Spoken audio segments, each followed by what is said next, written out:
मी उत्तर मध्य मुंबई म्हणजे या जिथे आपण बसलो आहे बांद्र्यामध्ये ह्या मी विधानसभा क्षेत्रात राहतो. या लोकसभा क्षेत्रात मी राहतो. 25 वर्षापासून मी इथे राहतो. 43 वर्ष मी काँग्रेसचा शिपाई म्हणून काम करतो. अनेक मी याची पक्षातली पदं भूषवलेत. इमानईद्वारे एक लॉयल काँग्रेसचा शिपाई म्हणून मी काम करतोय आणि मी माझ्या पक्षाला रीतसर माझा अर्ज दिलेला आहे की मला हे जे आहे उत्तर मध्य म्हणजे नॉर्थ ही जी आहे सेंट्रल ह्या सीटमधून मला लढायचं आहे आणि मी तसं हे केलेलं आहे. त्यामुळे उत्तर मुंबई वगैरे हा काय जो काही तुमचे लोक हे चालवतात आहेत तो अतिशय चुकीचं आहे हे मला मुद्दाम सांगायचं आहे.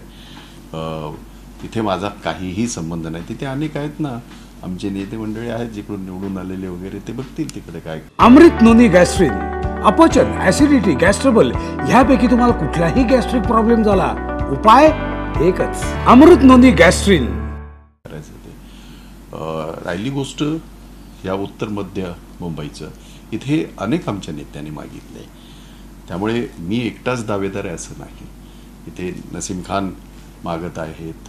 तो त्यांचा अधिकार सुद्धा आहे कारण ते सुद्धा याच पार्लमेंटरी क्षेत्रात राहतात. याच लोकसभा क्षेत्रात राहतात. वर्षाताई कालपर्यंत तिकडे भांडत होत्या इथं साऊथ सेंट्रलचं. आता त्याही इथून मागतात आहेत. मागायला काहीच हरकत नाही.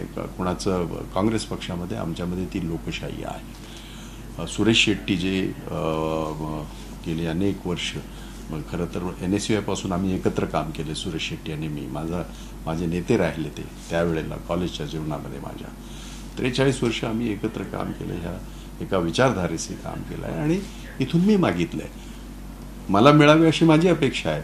पण कोणालाही आमच्यापैकी मिळाली तरी आम्ही सगळे एकत्रित काम करून ही सीट काँग्रेसची जिंकून आणू.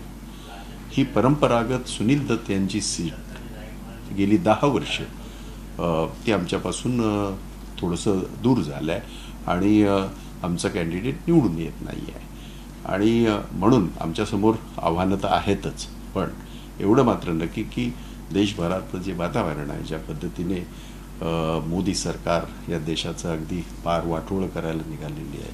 देशाचं संविधान जे आज याच्यामध्ये आहे त्याच्यावर एक मोठं प्रश्नचिन्ह तयार झालं आहे. ते बदलायच्या भाषा करतात आहेत. दुर्दैवाने ज्या पद्धतीने लोकशाहीची पायामल्ली दररोज होते आहे त्या विरोधामध्ये आम्ही लढणार आहोत आणि मला इथून जर संधी मिळाली तर मी लढेनसुद्धा जिंकेनसुद्धा आणि कुणालाही संधी दिली तरी मी त्या माझ्या सहकार्याचं काम करेन आणि ही जागा आम्ही काँग्रेससाठी निवडून आणू. बाई जसं आपण सांगितलं या जागेसाठी अनेक दावेदार आहेत. कधीपर्यंत साधारण या संदर्भातला अंतिम निर्णय होऊ शकतो आणि एक क्लिअर पिक्चर जे आहे ते लोकांमध्ये मला असं वाटतं की एकतर हे 4थ्या फेजमध्ये मुंबईचं इलेक्शन 4थ्या फेजमध्ये त्याला वेळ आहे.